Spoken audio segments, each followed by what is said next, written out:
Our next topic is theories of catalysis. Catalyst की जो mechanism है या वर्किंग है इसको एक्सप्लेन करना मतलब जिसे कहते हैं कि एक यूनिफॉर्म एक्सप्लेनेशन पॉसिबल नहीं है। उसका रीज़न ये है कि कैटलिस्ट जो है बहुत वैलिड नेचर शो करते हैं, लेकिन फिर भी दो ब्रॉड थ्योरीज दी गई हैं जो इनके बिहेवियर को एक्सप्लेन करती हैं कैटलिस्ट के। और जो वो दो थ्योरीज हैं उनमें से एक है intermediate compound formation theory and second is adsorption theory. अब अगर हम बात करें तो हमने पीछे दो तरह के कैटलाइसिस देखे थे, एक होमोजीनियस एंड एक हेट्रोजीनियस। आपको याद हो तो होमोजीनियस किसे कहते हैं? जिसमें reactant and catalyst have the same phase, and in heterogeneous catalyst and the reactant are in different phase. ठीक है, तो अब यहाँ पर जो ये दो थ्योरीज हैं इनमें से इंटरमीडिएट कंपाउंड थ्योरी ये एक्सप्लेन करती है होमोजीनियस कैटलाइसिस को, जबकि एड्जॉर्प्शन थ्योरी एक्सप्लेन करती है हेट्रोजीनियस कैटलाइसिस को। तो हमने इन दो थ्योरीज को इस टॉपिक में स्टडी करना है, आज के लेक्चर में स्टडी करना है। फर्स्ट है इंटरमीडिएट कंपाउंड फॉर्मेशन थ्योरी। ठीक है, याद रखिएगा, intermediate compound formation theory successfully explain कौन सा कॉन्सेप्ट? होमोजीनियस कैटलाइसिस वाला। होमोजीनियस मीन्स जहाँ पर reactant and catalyst are in the same phase. तो अब यहाँ पर बात करें तो क्या होता है, मतलब इसका जो पूरा एक्सप्लेनेशन है वो ये है कि catalyst first form an intermediate compound with one of the reactant. ठीक है, मतलब जो कैटलिस्ट आप यूज़ करेंगे वो जो आपके दो रिएक्टेंट या दो ज़्यादा रिएक्टेंट होंगे उनमें से किसी एक के साथ एक इसीलिए इसका नाम है इंटरमीडिएट कंपाउंड फॉर्म करेगा with one of the reactant, and then the intermediate compound is form with the less energy consumption than the needed for the actual reaction. Clear ये बात बेटे? कैटलिस्ट हम बात करते हैं, कैटलिस्ट हमारे रिएक्शन को फास्ट कर देते हैं। तो क्या होता है कि जो एक्चुअल रिएक्शन के लिए एनर्जी चाहिए होगी उससे कम एनर्जी में इंटरमीडिएट कंपाउंड फॉर्म होता है, और the intermediate compound being unstable, ठीक, combine with other reactant to form the desire product and the catalyst regenerated. Clear हुई बात बच्चों? तो यहाँ क्या होगा, अब देखिए अगर इसको हम वैसे एक्सप्लेन करें तो हमारे पास ये पूरी एक रिएक्शन है, A + B are the reactant and K is the catalyst, product is AB। ठीक है, ये जनरल रिएक्शन है। अब इसी को हमने इंटरमीडिएट कंपाउंड फॉर्मेशन थ्योरी जो है उसके बेसिस पर एक्सप्लेन करना है। तो किस तरह से इंटरमीडिएट फॉर्म होता है, देन कैटलिस्ट होते हैं, वो चीज़ देखिए। तो बेटे यहाँ पे आप अब देखिए सबसे क्या हुआ, मैंने क्या कहा था कि कैटलिस्ट फर्स्ट, ठीक है, form intermediate compound with one of the reactant. अब यहाँ पर ए हमने रिएक्टेंट लिया, ए और बी दोनों में से कोई सा भी रिएक्टेंट हो सकता है। यहाँ हमने ए रिएक्टेंट लिया। ए जो है ये रिएक्टेंट कैटलिस्ट के साथ इंटरमीडिएट कंपाउंड फॉर्म करता है ए। ठीक है बच्चों, ये स्टेप जो है ये स्टेप स्लो स्टेप है जो इंटरमीडिएट कंपाउंड फॉर्मेशन की होती है। ठीक है, ये स्टेप स्लो है with less energy consumption than the actual needed for the reaction. Due to unstable nature of this intermediate compound it immediately react with another reactant. जो दूसरा रिएक्टेंट था इस रिएक्शन में, जो इंटरमीडिएट है ए के, ये रिएक्ट हुआ किसके साथ? जो आपका दूसरा रिएक्टेंट था बी, उसके साथ, एंड आपका desire product A B form हो गया एंड कैटलिस्ट जो है वो रीजनरेट हो गया।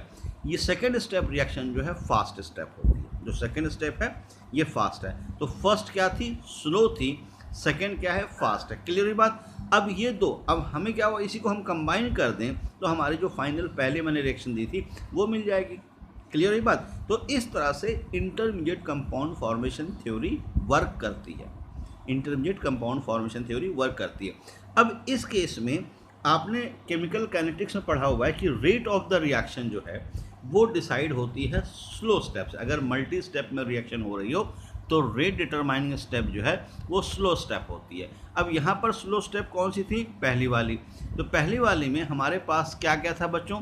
तो रेट इज इक्वल टू क्या हो जाएगा? यहाँ हो गया के डैश, हमने लिया है रेट कांस्टेंट, ठीक है, क्योंकि कैटलिस्ट को भी हम के से रिप्रेजेंट कर रहे हैं। तो रेट इज इक्वल टू के dash A one of the reactant, के कैटलिस्ट।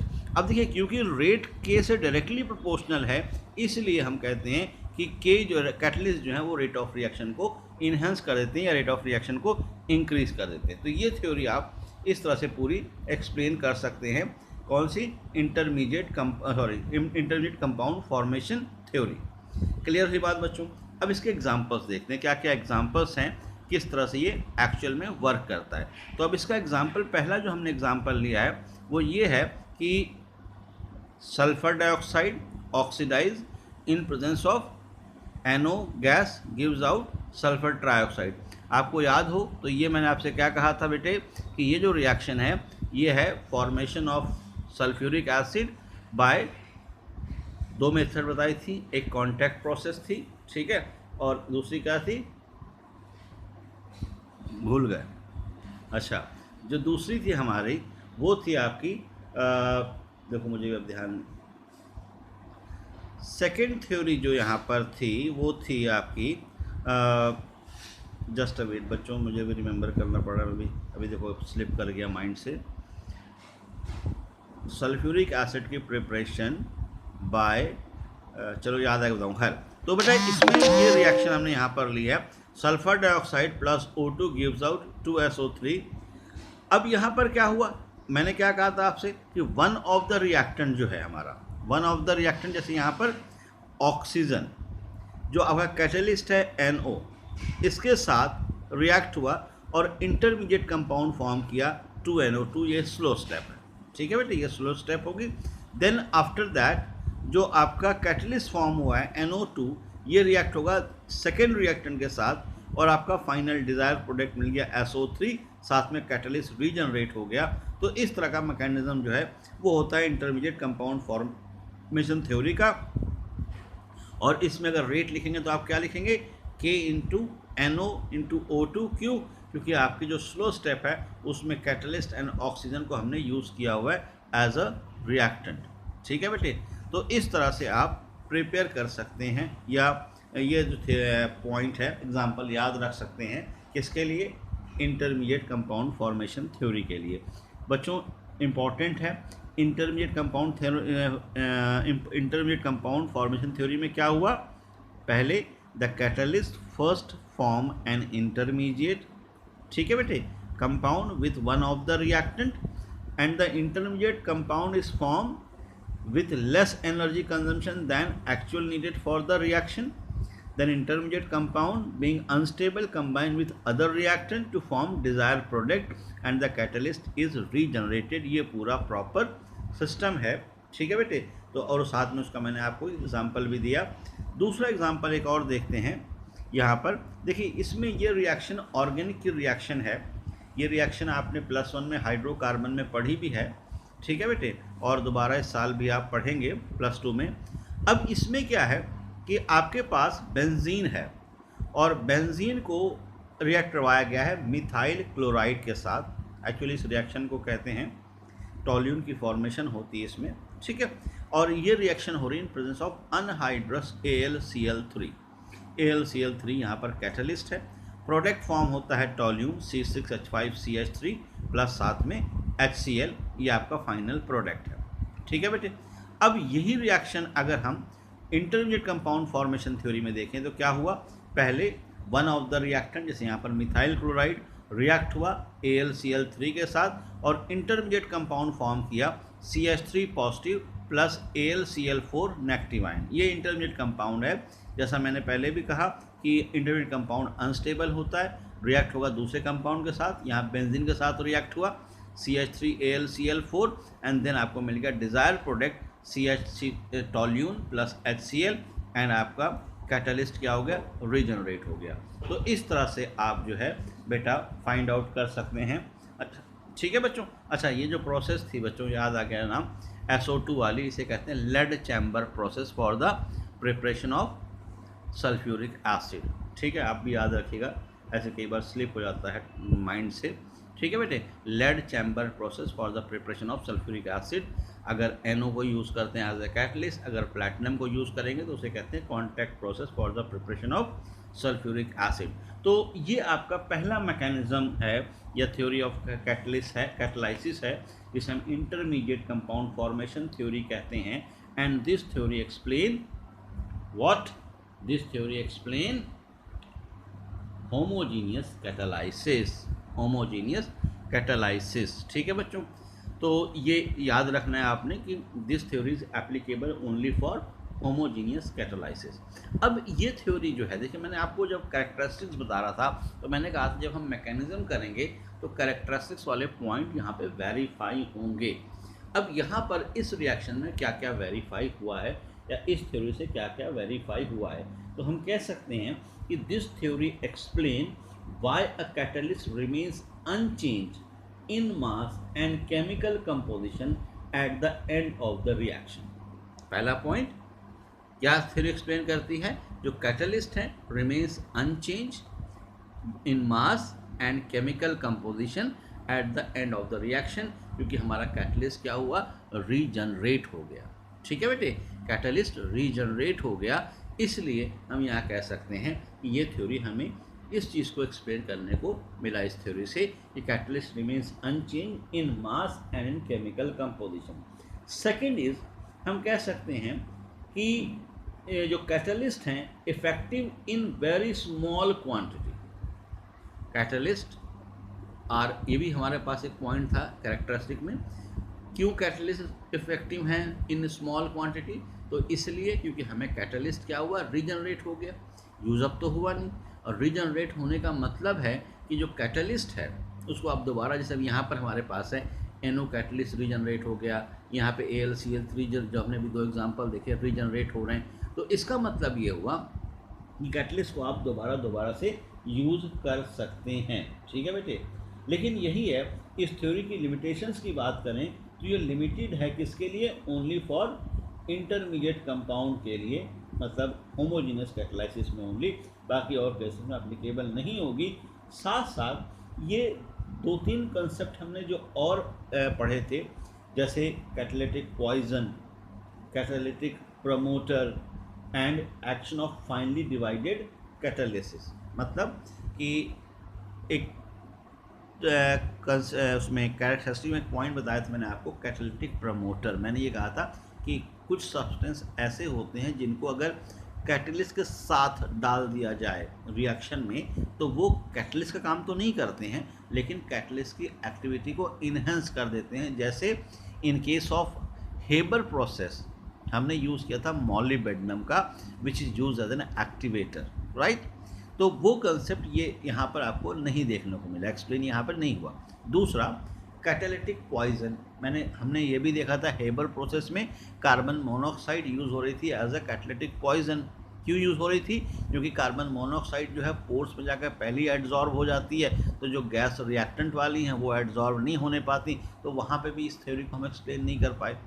तीसरी चीज़, फाइनली डिवाइडेड सब्सटेंस, मतलब स्मॉल पीसेस अगर रखे जाएँ तो ज़्यादा मतलब जो है यूज़फुल होगा कैटलिस्ट, वो थ्योरी वो कंसेप्ट भी यहाँ एक्सप्लेन नहीं कर पाए, क्योंकि ये सारे कंसेप्ट जो हैं ये हैं रिलेटेड टू एड्जॉर्प्शन, इसलिए यहाँ एक्सप्लेन नहीं हुए। क्लियर रही बात बच्चों? तो इस थ्योरी की लिमिटेशंस क्या हैं, इसने एक्सप्लेन नहीं किया। Catalytic promoter, catalytic poison and why finely divided catalyst are more effective, ये चीज़। दूसरा, it is limited to only homogeneous catalysis, advantage क्या है इसने एक्सप्लेन किया। Why catalyst remains unchange in mass and chemical composition during the reaction, and why small amount of catalyst is sufficient for catalysing large amount of reaction. तो ये सारी चीज़ें हम यहाँ से एक्सप्लेन कर सकते थे। क्लियर हुई बात बच्चों? तो ये आपका हो गया क्या चीज़, पहला पार्ट जिसे हम कहते हैं इंटरमीडिएट कंपाउंड फॉर्मेशन थ्योरी का। सेकेंड थ्योरी जो है वो है बेटा एड्जॉर्प्शन थ्योरी। अब देखिए, एड्जॉर्प्शन थ्योरी की बात की जाए तो एड्जॉर्प्शन जो है ये फिनोमेना हमने कैटलिस्ट उसमें पढ़ा था, पिछले टॉपिक में एड्जॉर्प्शन। एड्जॉर्प्शन का मतलब क्या होता है? सरफेस पर गैसेस का एक्यूमुलेट होना, इसे कहते हैं एड्जॉर्प्शन कहते हैं। अब यहाँ पर जो एड्जॉर्प्शन थ्योरी है ये एक्सप्लेन करती है हेट्रोजीनियस कैटालाइसिस को। हेट्रोजीनियस कैटालाइसिस जो हमारा सेकंड था कैटालाइसिस का, एक था होमोजीनियस, एक हेट्रोजीनियस।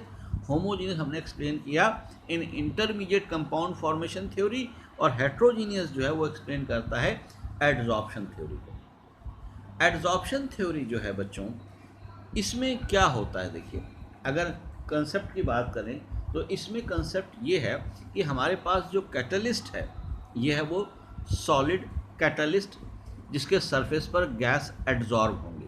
जैसे मान लीजिए ये है निकल, प्लैटिनम, आयरन, इस तरह कोई मटेरियल है, और ये ए बी रिएक्टेंट है जो कि गैसियस फॉर्म में है, जो इस पर जाकर एड्जॉर्ब होंगे। ठीक है बेटे? तो सबसे पहला काम क्या होता है कि जो रिएक्टेंट है वो कैटलिस्ट के सरफेस पर एड्जॉर्ब होकर इस तरह से बॉन्ड फॉर्म कर लेंगे। ठीक है, हमने पढ़ा था एड्जॉर्प्शन में क्या होता है, either weak van der Waals force और with chemical bond they form bond with the surface. तो यहाँ पर ये बॉन्ड फॉर्म किया। अब इस बॉन्ड फॉर्मेशन से क्या होगा, एनर्जी रिलीज होगी। वो जो एनर्जी रिलीज होगी वो यूटिलाइज होगी इन रिएक्टेंट को आपस में रिएक्ट कराने में। ठीक है, जैसे यहाँ पे देखिए ए और बी में बॉन्ड फॉर्म होना स्टार्ट हुआ ये, और फाइनली उसके बाद क्या होगा, डिसऑप्शन होगा। डिसऑप्शन का रोल यहाँ इंपॉर्टेंट है। डिसऑप्शन होगा तो उस केस में डिसऑप्शन कैसे कराते हैं, हम टेम्परेचर इंक्रीज कर सकते हैं, उससे डिसऑप्शन हो जाती है, या हम प्रेशर चेंज कर सकते हैं, उससे डिसऑप्शन हो सकती है। तो डिसऑप्शन करा के हम कैटलिस्ट और प्रोडक्ट को अलग अलग कर देते हैं। तो ये पूरा प्रोसेस होता है किसके अंदर, एड्जॉर्प्शन थ्योरी में, जिसे हम कहते हैं it is use for which purpose, it is use for heterogeneous catalysis. अब हेट्रोजीनियस क्यों, देखिए यहाँ पर, क्योंकि यहाँ पर आपको जो आपका कैटलिस्ट है वो सॉलिड लिखना पड़ेगा, और जो आपके रिएक्टेंट हैं वो गैस होने चाहिए। जैसे हेबर प्रोसेस में है, ठीक है, हेबर प्रोसेस में आयरन को यूज़ करते हैं। ओसवाल्ड प्रोसेस है, प्लैटिनम को यूज़ करते हैं। हाइड्रोजनेशन ऑफ ऑयल है, वहाँ पे हम प्लैटिनम को यूज़ करते हैं, निकल को यूज़ करते हैं। तो ऐसे बहुत सारे एग्जांपल आपने कर चुके हैं जहाँ पे इसका यूज़ होगा। ठीक है बच्चों? अब इसमें ये जो थ्योरी आपकी है ये क्या क्या चीज़ों को एक्सप्लेन करती है। ठीक है बेटे? अब जैसे यहाँ पर हमने देखा कि जो सरफेस है आपका कैटलिस्ट का वो सेपरेट हो गया, means the surface of the catalyst is use again and again due to alternate adsorption and desorption. पहले क्या हुई थी, एड्जॉर्प्शन, लास्ट में क्या हो गया, डिसऑर्प्शन हो गया, सरफेस अलग हो गया। तो इसलिए हम एक ही सरफेस को बार बार यूज़ कर सकते हैं, और ये चीज़ ये कहती है कि a small quantity of catalyst can catalyse large amount of reaction. ठीक है, small amount of catalyst catalyse large amount of reaction, जो कि हमने पिछली थ्योरी में भी बात की थी। ठीक है बेटे? अच्छा, उसके बाद जो है यहाँ पर, क्योंकि जब केमिकल बॉन्ड फॉर्म होगा तो उस केस में क्या होता है बेटा कि हर जगह हर तरह के बॉन्ड तो बनते नहीं, हमने पढ़ा है केमिकल एड्जॉर्प्शन स्पेसिफिक है, इसलिए कैटलिस्ट का एक्शन भी स्पेसिफिक होता है। वो चीज़ भी आप इस थ्योरी के थ्रू एक्सप्लेन कर सकते हैं।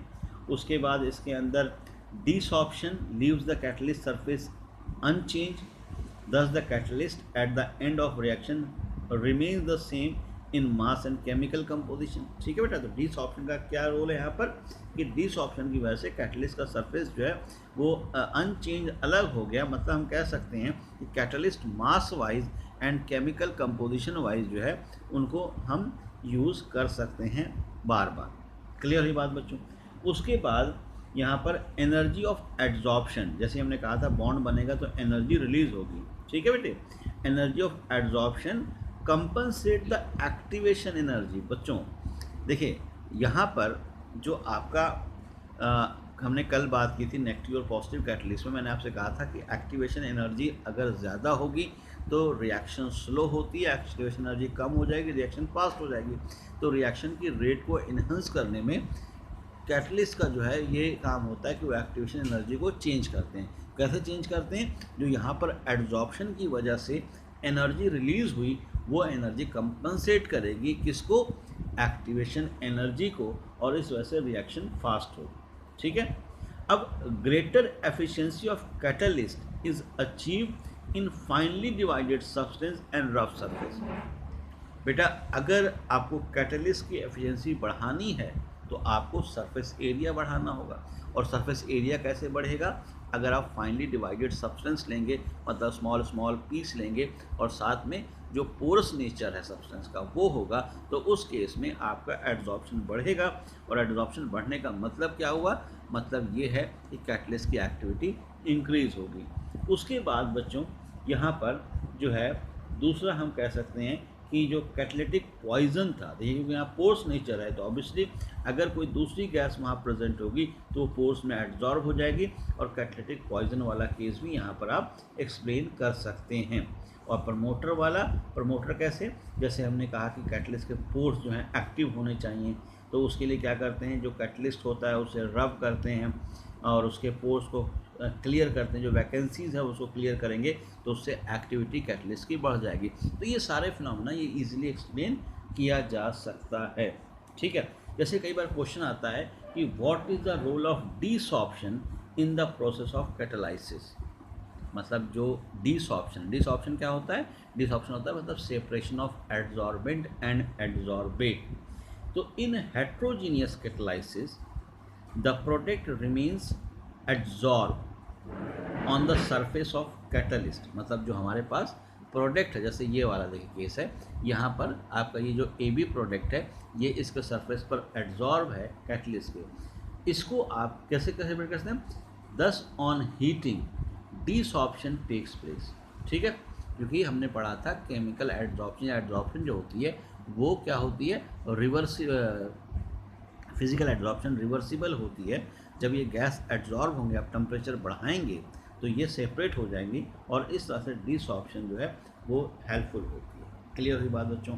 तो ये बहुत इंपॉर्टेंट चीज़ें थी थ्योरी ऑफ हेट्रोजीनियस कैटालाइसिस के बारे में। तो आपको बेटा दोनों थ्योरीज एक्सप्लेन कर दी कि what is heterogeneous catalysis, what is homogeneous catalysis. ठीक है। Intermediate compound formation theory explain homogeneous catalysis, whereas adsorption theory explain homogeneous catalysis. ठीक है बच्चों, तो आपको ये एक्सप्लेन करने आने चाहिए, थ्योरेटिकल क्वेश्चन पूछ सकते हैं, आना चाहिए। उसके बाद एक बहुत इंपॉर्टेंट टर्म है activity and selectivity of heterogeneous catalysis. Activity and selectivity of heterogeneous catalysis. बच्चों बहुत अल्टरनेटली ये पूछे जाते हैं क्वेश्चन कि what is mean by activity and selectivity of heterogeneous catalysis. तो एक्टिविटी पहले बात करते हैं, what is activity? Activity means activity is the ability of a catalyst to accelerate chemical reaction. Activity means ability of a catalyst to accelerate. ठीक है बेटे, मतलब reaction को प्रोसीड कराने में, प्रोडक्ट की फॉर्मेशन में हेल्प करने की जो प्रोसेस है उसे कहते हैं एक्टिविटी। मतलब अगर हम कैटलिस्ट यूज़ करते हैं तो 10 to the power 10 टाइम्स तक जो एक्टिविटी है वो इंक्रीज हो जाती है, मतलब रेट इंक्रीज हो सकता है 10 to the power 10। आप सोच सकते हैं कितना होगा 10 to the power 10, बहुत बड़ी वैल्यू है। अब जैसे यहाँ पे एग्जांपल लिया मैंने कि hydrogen gas plus oxygen gas without catalyst gives no product. ठीक है, अगर हम हाइड्रोजन गैस और ऑक्सीजन गैस को रिएक्ट करवाते हैं और यहाँ कोई कैटलिस्ट नहीं होगा then they do not react.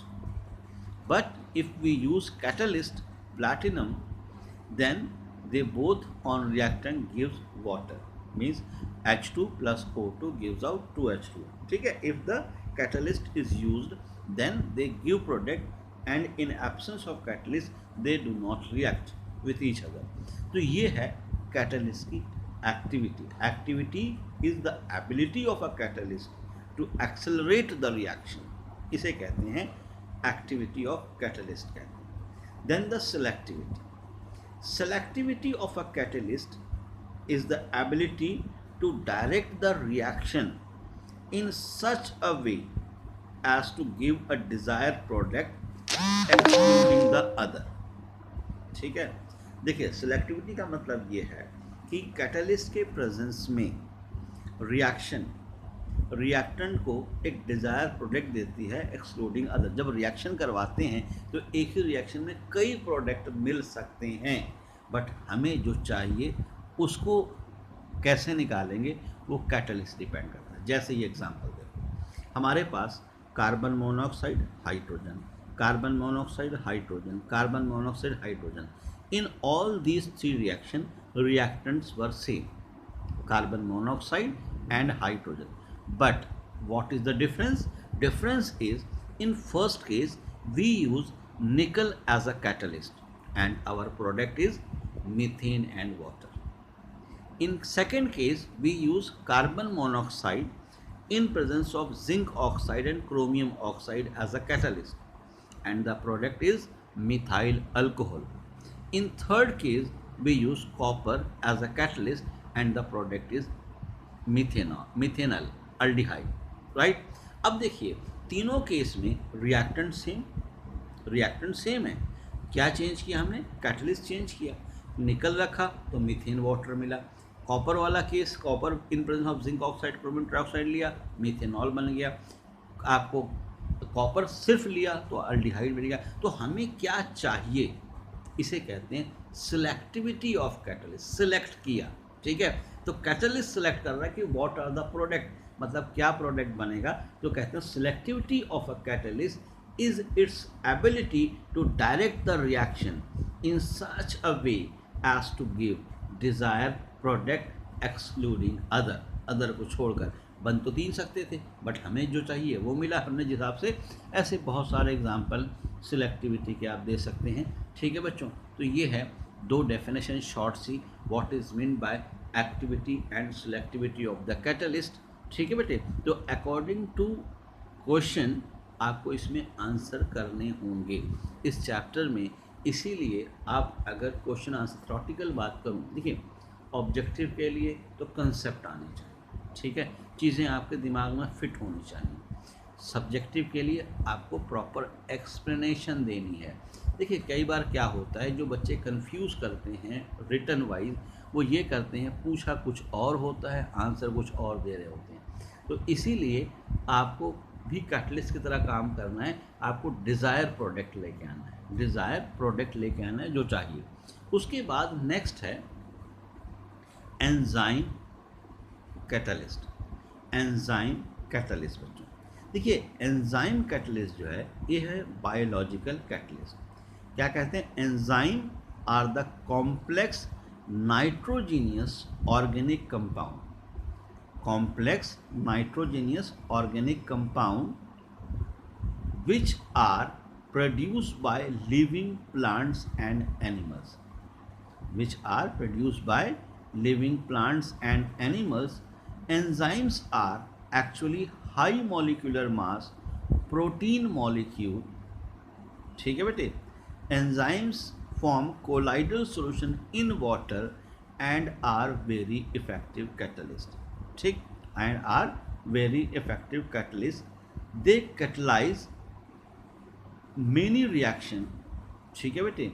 मतलब जो नेचुरल प्रोसेस होती हैं, जैसे फॉर एग्जांपल जो हमारी बॉडी में बायोलॉजिकल प्रोसेस होती हैं, उनको कैटलाइज करने के लिए इन एंजाइम्स का यूज़ होता है बच्चों। एंजाइम जैसे यहाँ पे एग्जांपल एक हमने लिया हुआ है कि हमने लिया हुआ है स्यूक्रोज, उसको हाइड्रोलाइज करवा रहे हैं ग्लूकोज और फ्रुक्टोज में, तो यहाँ एंजाइम यूज़ हो रहा है इन्वर्टेज।